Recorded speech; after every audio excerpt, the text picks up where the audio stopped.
오늘 뉴스탑10은 바로 시작해야 될 것 같습니다. 제가 속보로도 만나봤습니다만 정확히 열흘 전이었습니다. 이재명 대표 공직선거법 재판에서 검찰이 징역 2년을 구형했고 오늘은 9월 30일 위증교사 혐의의 결심 공판이 있는 날입니다. 지금도 진행 중이고요. 그런데 두 번째 이재명 대표의 사법 리스크 고비 뉴스 속보로 만나본 보신 그대로입니다. 검찰이 위증교사 혐의의 이재명 대표에게 조금 전 결심 공판에서 징역 3년을 구형했습니다. 징역 3년. 검찰이 가장 자신 있어 하는 이재명 대표 혐의일 수도 있겠고요. 위증, 그러니까 재판 과정에서 거짓말을 증언하도록 교사시켰다는 그 혐의. 검찰은 이재명 대표가 주변인을 통해서 증거인멸을 반복했다, 이렇게 조금 전 결심 공판에서 징역 3년을 구형하면서 그 이유를 밝혔습니다. 반면 이재명 대표는 이거 있는 대로 얘기해달라고 한 거다. 위증교사가 아니다. 김모 씨에게 전한 이 부분을 얘기를 했습니다. 징역 3년입니다. 징역 3년. 지난번 공직선거법 위반은 검찰이 징역 2년을 구형했는데요. 오늘 9월 30일 딱 열흘 만에 이재명 대표의 위증교사 혐의 검찰의 구형이 나왔습니다. 이제 하나하나 만나보겠습니다. 구자령 변호사님.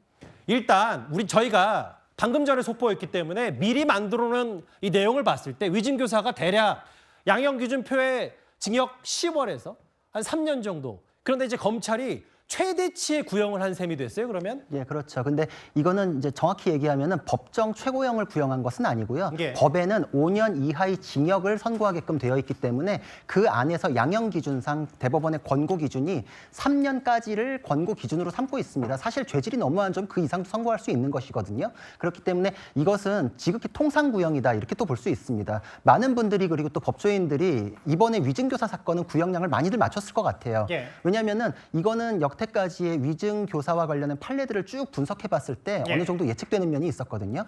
보통 대법원 양형 기준에 따라서 선고가 되는 신뢰를 보면은 위증보다 위증 교사가 죄질이 더 안 좋습니다. 왜냐하면은 위증 교사를 하는 사람은 재판에서 자신의 이익을 보기 위한 사람이거든요. 그래서 권고 기준에서 봤을 때 재판을 통해서 이득을 보았는가를 가중 요소로 보고, 그리고 위증보다 위증 교사 그 자체를 가중 요소로 보고, 그리고 동종의 전과가 있는가, 이걸 또 가중 요소로 보는데 그 동종의 전과에는 무고죄가 포함되는데 이재명 대표는 전과 4범일 뿐만 아니라 거기에 무고죄의 전과가 있어요. 그러니까 가중 요소가 적게도 3개 이상은 있다. 그러니까 또 초범 감경이나 이런 건 해당 사항이 없으니까 감경 요소는 없고. 그러니까 가중 영역 중에서 봤을 때 또 자백을 하고 선처를 바라는가, 이걸 보는데 끝까지 부인하고 있거든요. 그러니까 이제 검찰로서는 권고형 중에서는 최대치인 3년형을 구형할 수밖에 없었다. 왜 3년형이냐? 그 안에서 죄질이 너무 안 좋은 것을 확인할 수 있었기 때문이다, 이렇게 평가할 수 있습니다. 그러니까 구 변호사님 하나 더요. 그러니까 검찰이 징역 3년을 구형하고 뭐 1심 선고는 지켜봐야 되겠지만 위증보다 위증, 거짓말을 시킨 혐의, 이게 더 판사를 속였기 때문에 더 중하다. 그래서 이게 법정 최고형까지 아니지만 3년이면 나름 검찰이 봤을 때 그만큼 그 혐의가 무겁다라고 판단했다. 그렇죠. 왜냐면은 제가 하나 이제 판례를 소개해드리자면은 상해죄로 처벌받을 사람이 증인을 회유해가지고 위증을 시켜가지고 자신의 범죄를 피하려고 했던 적이 있는데, 그런 사건, 그냥 일상적으로 벌어지는 사건에서 실형 1년 정도가 선고되고 있거든요. 근데 이것을 통해서 얻은 건 상해죄를 피하는 정도의 이익이 아니라 공직선거법 위반에서 무죄를 받고 경기지사직을 유지하고 대선 후보까지 나아가는, 정말 이 사건의 거짓을 통해서 정치적으로는 계속 거짓을 쌓았고 전 국민을 속인 것이기 때문에 죄질을 가장 높은 수준으로 평가할 수밖에 없습니다. 이거는 3년 정확히 지극히 타당한 통상 구형이다, 이렇게 평가할 수 있습니다.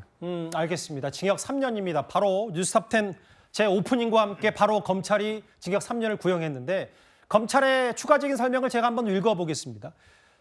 위증, 그러니까 거짓 증언을 하도록 한 건 동서고금, 동양서양 현재 과거를 막론하고 무거운 범죄로 취급한다면서 또 있나요? 예. 국가 사법작용을 형해할 수 있는 범죄다. 사법작용을 무력화시킬 수 있는 범죄다라는 뜻인 것 같은데요. 이현정 의원. 네.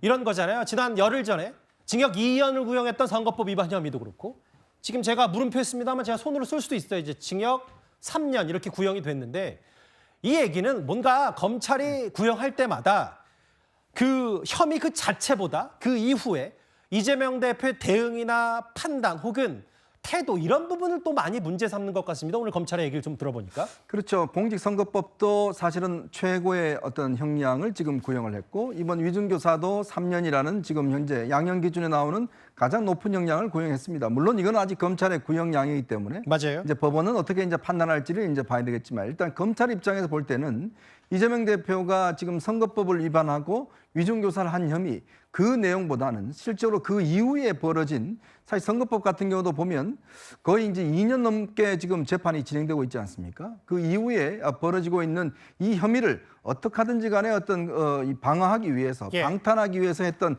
행위들 이거는 사실은 이제 이 제1당 대표로서 굉장히 뭐 단식도 하고 여러 가지 어떤 국회의원들을 동원하고 뭐 예. 이런 혐의들 그다음에 지금 위증교사 같은 경우도 보면 아까 이제 구 변호사 잘 설명드렸지만 예. 실제로 이게 위증교사를 해서 실제 무죄를 받음으로 인해서 현재의 이재명 대표가 있는 겁니다. 예. 그때 당시에 만약 이게 무죄가 아니었다 그러면 아마 경기도지사직을 물러났을 겁니다. 물러나고 그 이후에는 이재명 대표는 이 중앙정치 무대에 등장을 못했을 거예요. 대선에도 출마할 수 없었겠죠. 그렇죠. 근데 그 무죄를 받음으로 인해서 본인은 대선 후보가 됐고 당대표가 됐고 국회의원이 됐습니다. 예. 어마어마한 특혜를 누린 거잖아요. 이제 그런 면에서 검찰 입장에서 보면 이거는 굉장히 엄중한 형이다라고 해서 지금 3년을 구형한 건데 이제 법원도 아마 이런 검찰의 어떤 구형 이유 이런 것들을 아마 조목조목 살필 것 같습니다.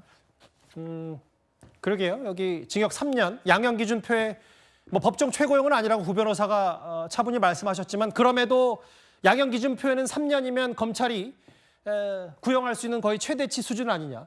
사법 방해 혐의 혹은 가중 요소 그런 게 지금 검찰이 오늘 결심 공판에서 이재명 대표 최후 변론을 앞서서 말했던 저 부분 위증, 동서고금을 낙론하고 중범죄로 취급해야 한다라고 하면서 아까 몇 가지 새롭게 추가된 자막을 제가 읽어볼게요. 뭐 거짓말을 반복 혹은 가짜 증언을 만들었다. 감사합니다. 이런 속보들이 좀 들어와 있는데 강성필 부위원장님. 네. 저희가 열흘 전에 공직선거법 위반 징역 2년 구형했을 때도 속보를 만나봤지만 그때보다 훨씬 물론 뭐 수사팀은 다르긴 한데 검찰이 할 수 있는 최대치의 비판과 구형 저런 표현들 어떻게 받아들이세요? 사실 이제 이전에 공직선거법 같은 경우도 많은 어떤 검사 출신의 또 변호사 그리고 정치인들까지 그러니까 법률과 정치 어떤 정무적인 판단이 모두 가능하신 많은 분들이 아무래도 검찰의 입장에서 이재명 대표에게 100만 원 이상 벌금 100만 원 이상 그러니까 뭐 의원직을 상실하고 다음 대선에 출마할 수 없는 요 정도의 수준으로 지켜봤을 때는 벌금 300만 원 정도를 구형할 것이다라고 많은 분들이 예상을 했었습니다.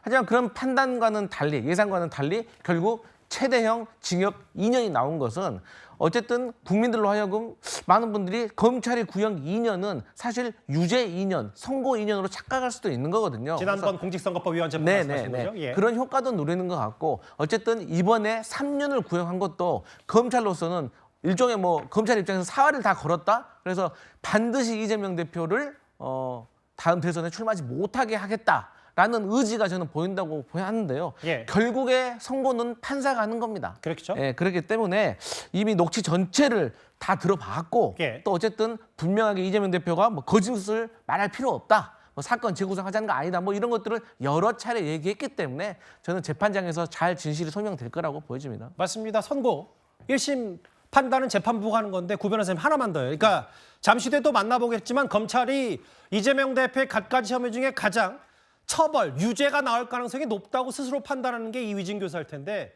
지금 보시는 것처럼 뭐 중범죄다, 거짓 증언, 위증교사 뭐 이런 부분들이 그만큼 물적 증거가 검찰이 갖고 있는 게 많다. 이런 자신감도 분명히 피력할 수 있겠습니다. 그렇죠. 사실 어떤 범죄를 막론하고 간에 이 정도 증거 관계가 모여 있는 사건이 쉽지 않습니다. 그 정도로 증거가 굉장히 탄탄하게 수집되어 있다 이렇게 볼 수 있는데 예. 이재명 씨하고 김 씨의 전화 녹취록이 법정에서 그대로 틀어질 정도로 다 생생하게 지금 보관이 돼 있거든요. 예. 이거 지금 설명을 드리자면은 그 녹취 파일이 있을 경우에 검찰이 그걸 수집을 하면은 녹취록으로 타이프를 다 쳐요. 그렇죠. 그래서 판사가 그걸 봅니다. 그랬을 경우에 변호인 같은 경우에는 이제 그 증거로 CD가 같이 제출되거든요. 그러면은 이 원본 파일에 어떤 조작이 있습니다라는 항변이 들어올 경우에 재판부에서는 그런 문제가 있는지 없는지를 재판정에서 틀어봅니다. 예. 그래서 그 재판정에서 판사가 저번에 30분짜리 다 틀어봅시다라고 한 거는 이재명 대표 쪽에서 조작이다라고 한 거를 그 자리에서 그냥 해소를 해버린 거거든요. 예. 그렇게 다 틀은 거는 사실 이재명 대표 대표한테 치명적으로 안 좋은 겁니다. 그리고 두 번째로는 텔레그램으로 변론 요지서를 전송했다라는 건 녹취록의 내용하고 같이 맞춰봐야 되는데 예. 김모 씨는 기억이 안 난다, 모른다라고 하는데 이재명 대표가 계속 주입하듯이 얘기를 해요. 예. 근데 여기에 대해서 사실대로 얘기해달라는 취지에 불과하다 지금 이렇게 항변을 하는데 전혀 그게 통하지 않는 게 다른 사건에서도 사실대로 이야기해달라고 했을 뿐입니다라는 변명은 항상 등장해요. 예. 그럴 때 판사들이 그걸 배척하는 판단으로 하는 게 사실관계 그대로 이야기해달라는 부탁이면 부탁만 하고 끝나야지 예. 왜 사실관계에 대해서 자신이 원하는 내용을 언급하느냐 언급한 게 있냐 없냐를 따지는 지금 이재명 대표는 엄청나게 언급했어요. 알겠습니다. 심지어 변론 요지서를 보내줘요. 예. 그러니까 김모 씨가 어떤 방향으로 할지 보내주시면 그러니까 텔레그램 쓰세요. 변론 요지서 보내드릴게요 해가지고 진술을 자기가 어떤 게 유리하고 어떤 걸 원하는지를 보내줬기 때문에 이것도 강력한 증거. 그리고 본범이라는 거는 자기가 위증죄로 처벌되는 사람입니다. 예. 내가 처벌되겠다라고 하면서 자백을 했을 경우에 강력한 신빙성이 있고 이럴 예. 경우에는 논리가 모함할 이유가 있겠는가 요것만 따지거든요. 예. 근데 여의도 대통령이라고 불리는 권력자를 모함할 이유가 있을까? 그렇게 나가기가 어렵기 때문에 저 정도 증거는 굉장히 높은 수준의 증명이 되어 있는 상태입니다. 부장님 변호사님 저희가 집중적으로 하나하나 살펴볼 테니까 한 번 한 숟가락씩만 얘기하시면 저희도 이해가 좀 빠를 것 같아요. 그럼 한 번 한 숟가락이 2번입니다. 지금 말씀하셨던 텔레그램 그러니까 비공개 SNS 메신저로 변론 요지서를 전송 내역을 공개했다 이 부분인데 지금 때마침 또 검찰이 이걸 얘기를 했어요. 새롭게 나온 속보를 좀 읽어보면 이렇습니다. 검찰은 이재명 대표가 그 김모 씨에게 텔레그램을 통해서 은밀하게 문서를 보냈다. 이게 주도 면밀하다는 표현을 썼고 예. 이게 마치 아까 구 변호사도 잠깐 말씀하셨다시피 수험생에게 미리 질문지를 주는 것 같다. 또 있나요? 예. 그러니까 당시 이재명 대표 2018년 재판 당시에 판사가 의심하지 못하도록 의심 안 하게 100% 완벽하게 위증을 교사했다. 거짓말을 시켰다 이 부분인데 모르겠어요. 뭐 아직 뭐 이제 1심 판단도 이제 11월에 나올 테지만 뭐 이러면 성친 부의장님 뭔가 검찰이 상당히 그 물적 증거가 확실한 편이어서 그런지 100% 완벽하게 위증 교사 텔레그램 요지서 학생에게 시험 문제를 마치 가르치는 것과 같다. 이런 표현 어떻게 받아들이세요? 원래 검찰의 말만 들으면 모든 피의자들은 100% 범죄자처럼 들립니다. 저렇게 은밀하게 텔레그램으로 보냈고 이게 흔적으로 남아있는데 뭐가 그렇게 은밀하다는 건지 저는 솔직히 이해가 좀 되지는 않고 예. 수험생에게 보냈다면은 이걸 보낼 테니 이걸 이대로 외우시고 이렇게 얘기를 했겠죠. 그러니까 이재명 대표가 뭐라고 돼 있냐면 정확히 변론 요지서 보내줄 테니 기억을 되살려 보시고 이렇게 얘기했거든요. 그러니까 그 김진성 씨가 계속 기억이 잘 가물가물하다 안 난다고 하니까 그러면은 관련된 이야기를 한번 좀 내가 나의 입장에서 진술한 얘기를 들어보면 기억이 되살아나지 않겠냐 아니면 좀 비슷한 내용들이 되살아날 수 있지 않겠냐라는 차원에서 얘기를 한 거고 아까 다른 패널 분들께서도 말씀하셨고 앵커께서도 말씀하셨지만 이런 취지의 이야기 있는 그대로 이야기하면 된다. 뭐 안 들은 거를 뭐 들었다고 얘기할 것도 없고 본 것만 봤다. 뭐 들은 것만 들었다라 이런 식의 이야기를 하면 된다는 얘기를 무려 12차례나 했거든요. 그렇기 때문에 어떤 측면에서 보면 저는 뭐 다른 이것과 관련된 다른 판례나 이런 것들은 법조인이 아니라 잘 모르지만 적어도 전체적인 녹취록을 저도 다 들어봤을 때 이런 이야기 제가 말씀드린 있는 그대로 이야기해달라는 부탁이 위증교사인가라는 생각도 들고 근데 변론 요지서 근데 저는 변론 요지서 아까 말씀드린 것처럼 기억 되살려 주시고 이런 것들이 법적으로 법리적으로 뭔가 강요로 될 수 있는가 저는 잘 모릅니다만 그런 것들이 그렇게 해석되고 검찰은 그거를 그렇게 해석할 수 있다고 지금 주장을 하고 있는 것이니까 제가 봤을 때는 양쪽의 주장이 충분히 다 따져볼 만하다. 그렇기 때문에 그 사법부에서는 분명히 이재명 대표가 말하는 이런 12번에 걸쳐서 있는 그대로 얘기해 달라고 한 것까지 종합적으로 판단할 거라고 저는 생각합니다. 수험생에게 증인에게 미리 질문지를 주는 것 같다라는 비유를 했습니다. 검찰이. 물적 증거 혹은 확실한 증거 검찰이 준 세 가지 중에 첫 번째를 한번 다시 짚어볼게요. 이 녹음 파일. 2018년 이재명 대표가 경기도지사 선거 당시 했던 검사 사칭 사건 관련 발언이 허위라는 혐의로 거짓이라는 혐의로 선거법 위반 재판을 받았었죠. 검찰이 들고 있는 이 핵심 증거 바로 이 녹음 파일입니다.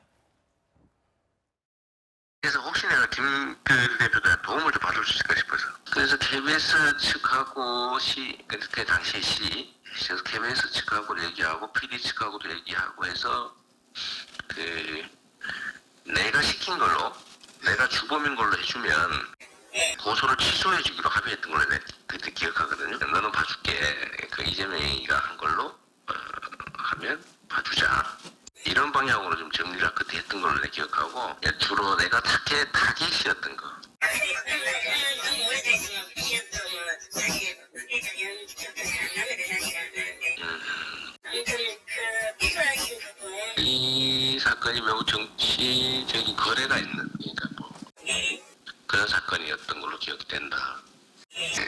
검찰도 나를 좀 봐야 되고 또 시도 그렇고 KBS도 그렇고 전부 다 이해관계 일치되는 나한테 덮어씌우면 도움이 되는 사건이었던 거예요. 그런 얘기들을 좀 기억을 좀 되살려서 혹시 기회 되면 그때가 뭐 그런 뉘앙스 그런 분위기 때문에 내가 구속됐다. 네네. 내가 변론 요지서를 하나 보내드릴게요. 재판에 주장했던 거.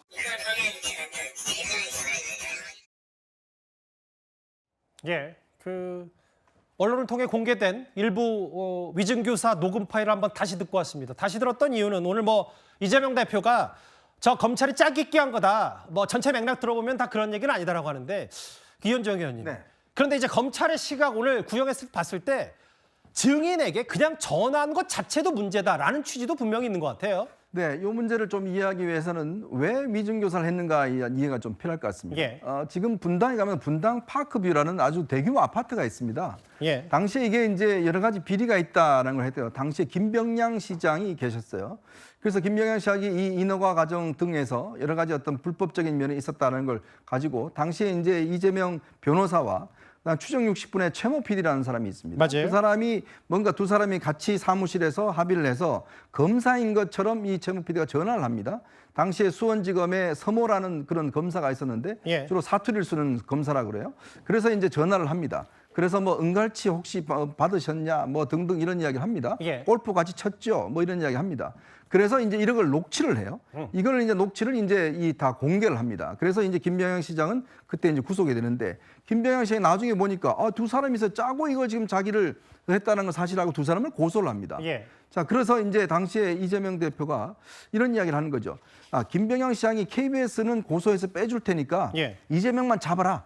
이런 이야기를 했다라는 거를 당시에 이제 수행 비서였던 김모 씨에게 이제 그렇게 이야기해달라고 이야기를 하는 거예요. 예. 그런 이제 그 정황이 있습니다. 맞아요. 근데 문제는 뭐냐면 예를 들어 검사가 피해자한테 자 사실대로 이야기하세요. 이런 거는 뭐 당연하게 이야기를 하겠죠. 예. 근데 지금 위증교사의 어떤 면에서 보면 그 같은 이해관계가 있는 사람이 예. 당연히 사실대로 이야기하는데 그걸 왜 전화를 합니까?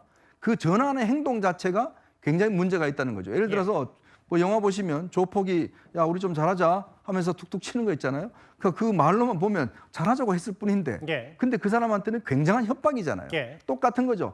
사실대로 이야기해 주세요. 라고 이야기를 하면서 기억이 안 납니다. 그러니까 기억 좀 되살려 보시고 정 안 나시면 제가 했던 변론 요지서 보고 하세요. 자, 이게 굉장히 중요한 정책 사건입니다. 수십 차례 반복을 합니다. 그 이유가 뭐겠어요? 그 사람한테는 굉장히 압박이 되는 거죠. 본인도 김모 씨 본인도 내가 이거 위증했다라고 이야기를 하고 있잖아요. 예. 그렇기 때문에 이 사건은 그 내용도 문제지만 예. 기본적으로 이재명 대표가 당시에 이재명 지사가 이걸 왜 전화했냐 이 사람한테 전화할 이유가 없어요. 예. 당연히 법정 가서 사실대로 이야기하는 건 기본이거든요. 예. 근데 사실대로 이야기해달라고 전화한 것 자체가 바로 압력이다라는 생각인 거죠. 너무 오래돼서 기억이 안 난다는 김모 씨에게 뭐 변론 요지서 보내줄 테더니 아까 뭐 텔레그램 얘기하면서 집요하고 혹은 뭐 아까 검찰 얘기로는 상당히 조직적으로 은폐하려고 했다라는 취지 얘기도 했고 정책 배경이 사건이었다는 점을 얘기해달라는 부분.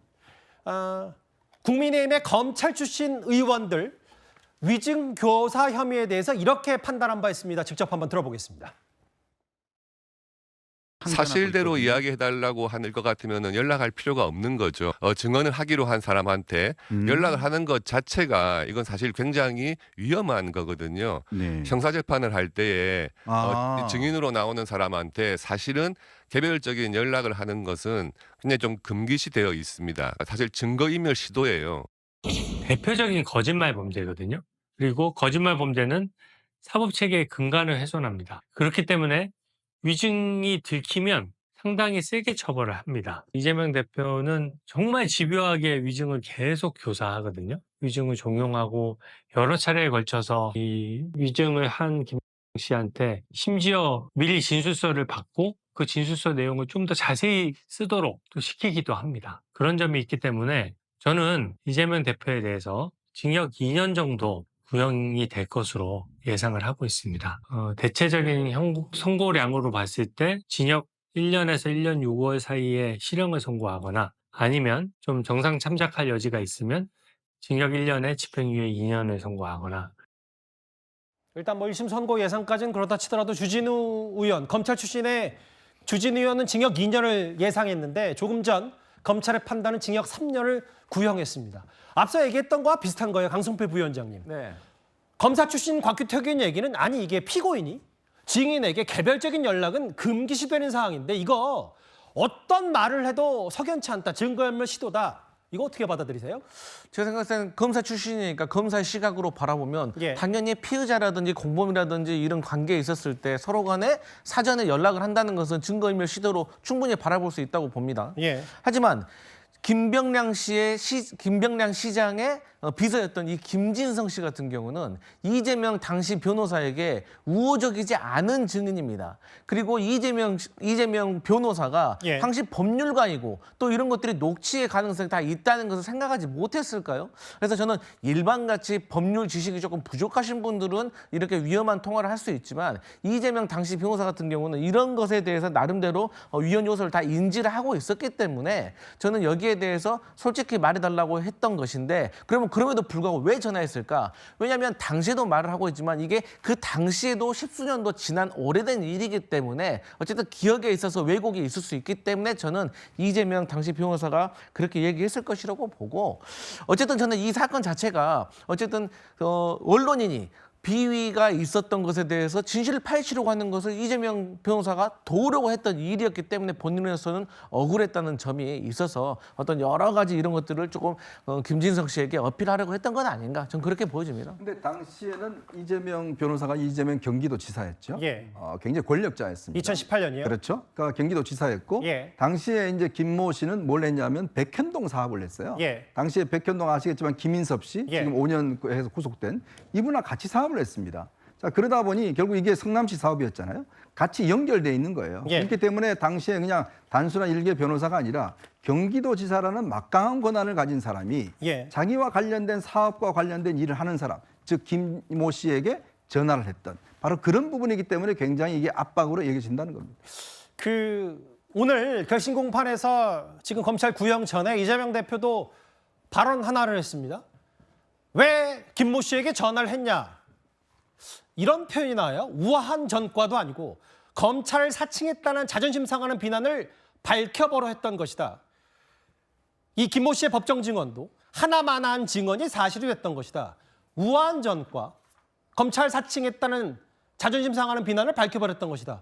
구정현 변호사님, 이 얘기를 어떻게 판단하세요? 지금 저것도 이 증언의 가치를 떨어뜨려가지고 위증죄 자체를 성립시키지 않으려고 하는 전략이기도 하거든요. 근데 예. 그럴 수가 없습니다. 왜냐하면은 처음에 검사 사칭에 대해서는 대법원의 판결이 있어요. 확정 판결이 있기 때문에 예. 그 내용 자체를 부인할 수 없으니까 마치 그 사건에서 제대로 다루어지지 않은 깊은 내막이라도 있는 듯이 그거를 이제 김 씨를 통해 가지고 드러내고 그 내막이 있다는 거를 알면 내가 누명이라고 얘기한 것이 허위 사실은 아니다. 이렇게 가려고 했던 것이거든요. 예. 그러니까 그때 대법원 판결을 부정하기 위해서는 이 김모 씨의 증언이 꼭 필요했어요. 예. 그래서 지금 이현종 위원께서 잘 설명해 주셨다시피 김모 씨는 당시에 김병량의 수행 비서였다가 나중에는 김인섭 씨하고 사업을 같이 해서 나중에 문자 메시지 수집된 걸 보면 이재명 당시 지사한테도 형님이라고 문자 보내는 것도 있고 예. 김인섭 씨를 형님이라고 칭할 정도로 굉장히 우호적인 관계를 맺었던 사람이에요. 예. 그러니까 이 사람한테 대해서 자신이 유리한 내용을 주입을 한 것이죠. 그러니까 지금 하나만한 증언이다라고 이제 와서 얘기할 것 같으면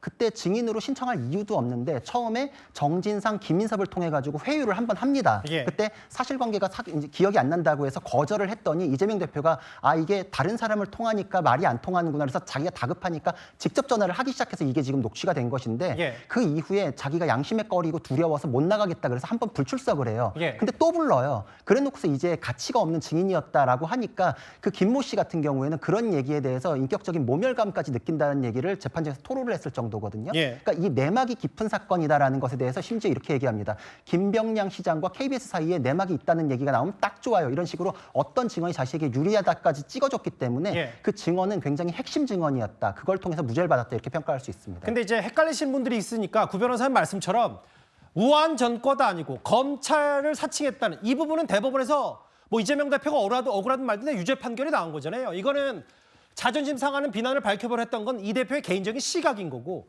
팩트는 검찰 사칭 혐의는 유죄가 나오는 건 맞는 거 아닙니까? 맞습니다. 그렇기 때문에 그 내용을 우회해가지고 KBS와 김병량 시장 간에 정치적인 어떤 교감이 있었고 이재명을 주범으로 만들려는 내용이 있었기 때문에 그 팩트에 대해서 자기가 누명을 썼다라고 얘기한 것이 허위 사실이 아니게 된다라는 내용을 우회해가지고 무죄를 받기 위해서 저 증언을 끌어내려고 했던 것입니다. 우아한 전과 그리고 이재명 대표의 결심 공판 주장 하나 더 있습니다. 성친 부장님. 김모 씨가 고민도 없이 즉각 모른다고 말한 것은 이 사람이 말 안 하고 싶어 하는구나 생각했다. 직접 경험한 것을 들었다고 해주면 되지라고 말한 것뿐이다.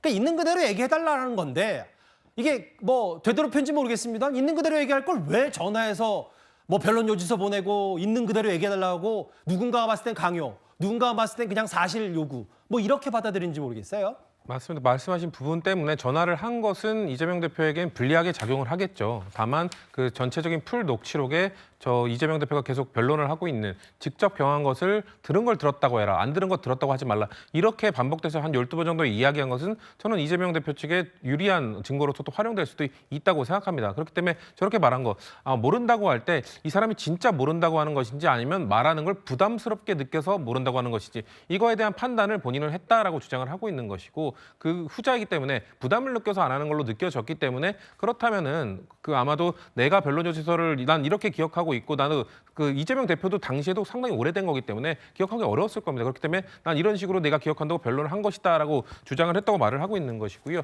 또 이런 얘기들 합니다. 이재명 도지사 시절이기 때문에 압력으로 느껴지고 압박으로 느껴지고 전화한 것 자체가 문제다 이렇게 얘기하는데 또 이걸 돌려서 이야기를 해보면 이재명 경기도지사였기 때문에 이재명 경기도지사는 아마도 본인이 통화하는 누군가를 통화하는 모든 것들은 다 녹취될 수 있다는 판단을 했을 것이고 예. 이런 것들이 뭐 위증교사로서 나중에 뭔가 문제가 될 수 있다는 것도 파악을 하고 아마 전화에 임했을 거라고 생각을 해요. 왜냐하면 전화 뭐 지금 검찰도 아주 주도 면밀했다고 주장하는 것 자체가 그 통화가 뭔가 즉흥적으로 이루어진 게 아니라고 주장하는 거잖아요. 그런 걸로 봤을 때 과연 경기도지사 정도 되는 사람이 이런 행위를 녹취될 걸 알면서도 이렇게 위험하게 했을까? 그렇기 때문에 저는 그 계속해서 있는 그대로 말해달라고 그걸 반복해서 이야기한 것이 혹시나 그렇게 비춰질 수 있기 때문에 나의 이런 뭔가 진정 부탁을 좀 강조하기 위해서 그런 거를 계속해서 반복한 게 아닐까 이런 요소들도 판단에 뭐 요지로 작용할 수 있지 않을까라는 저는 개인적으로 생각합니다. 근데 그게 직접 연락했던 것 자체가 아까 얘기했듯이 정진상 김인섭을 통해 가지고 한번 부탁을 했어요. 그걸 예. 거절당하고 나니까 본인이 다급해 가지고 어쩔 수 없이 전화를 했던 것이거든요. 그리고 직접 경험한 것에 대해서 뭐 사실대로 얘기해 달라고 했다라는 걸 얘기하시는데 그건 추임새로 위증교사하는 사람들이 늘상 합니다. 그래서 법원에서도 진실대로 얘기해달라 이외에 나한테 어떤 내용이 유리하다. 그때 네. 내가 이런 식으로 얘기되는 걸 원한다라고 하면은 그 얘기를 다 배척해요. 근데 네. 이재명 대표 같은 경우에는 김진성 씨가 모른다 그래요. 모르는데 들었다고 해주면 되지라는 발언을 바로 합니다. 그러니까 맥락상으로 봤을 때는 그냥 사실대로 얘기해달라는 거는 그냥 추임새에 불과하고 실질적으로는 모른다라는 게 명확하게 드러났는데 이렇게 해달라, 이런 취지로 해달라, 변론요지서 봐라라고 하기 때문에 그래서 법조인들이 대부분 명백하다라고 얘기하는 것입니다. 검찰이 징역 3년을 구형했고 결심 공판의 진행 순서는 지난번에도 한번 보셨다시피 검찰 구형 이후에 이재명 대표의 최후 진술도 예정돼 있습니다. 이제 곧 최후 진술이 예정이 돼 있고 잠시 이 시각 서울중앙지법으로 가볼까요? 오늘 2시 조금 넘어서 서울중앙지법에 이재명 대표가 함께했죠. 이재명 대표와 함께 이번 2기 지도부를 구성한 최고위원들과 함께 오늘 법원 앞에서 여러 가지 얘기들 좀 했어요. 잠시 뒤에 만나볼 테지만 검찰은 분명합니다. 거짓말을 시킨 것 자체가 동서고금을 막론하고 위중하다, 중한 범죄다라고 했고요. 잠시 뒤 법정에서 나올 가능성도 있는데 이재명 대표의 최후 변론도 마무리가 되면 이재명 대표가 저 위증교사 혐의 결심공판처 재판정 안에서 본인이 마지막 변론을 뭐라고 했는지도 속보로 만나볼 수 있을 것 같습니다. 잠시 뒤에 법정에 나올 수도 있고요. 오늘 들어갈 때도 지지자들이 꽤 많이 있었고 물론 뭐 이재명 대표를 반대하는 여러 반대 시민들도 있었지만 잠시 뒤 법정에서 나온다.